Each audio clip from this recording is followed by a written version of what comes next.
আধুনিক যুগে যখন দম্পতিরা এক বা বড় জোর দুই সন্তানের বেশি নিতে চান না, অনেকে আবার নিঃসন্তান থাকতেই স্বাচ্ছন্দ্য বোধ করেন, ঠিক তখন আফ্রিকার উগান্ডায় দেখা মিলেছে একদম ভিন্ন এক অবিশ্বাস্য দৃশ্যের। সেখানে এক কৃষক একাই জন্ম দিয়েছেন শতাধিক সন্তান। স্ত্রী, সন্তান আর নাতি নাতনি মিলে তার পরিবারের সদস্য সংখ্যা প্রায় ৭০০। বিশাল এই পরিবারটি গড়ে তুলেছে আস্ত একটি গ্রাম।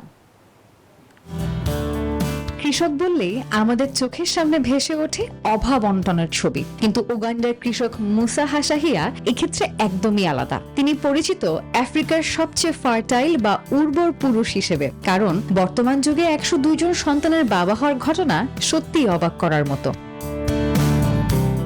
একটি এলাকা তৈরি করতে কম করে হলেও ৫০০ জন মানুষ প্রয়োজন। সেখানে মুসার পরিবারের সদস্যই প্রায় ৭০০ জন। ৪ সন্তানের মৃত্যু বাদে বর্তমানে জীবিত ৯৮ জন সন্তান আর তাদের ঘরের ৫৭৮ জনেরও বেশি নাতি নাতনি নিয়ে তিনি গড়ে তুলেছেন নিজের এক বিশাল সাম্রাজ্য।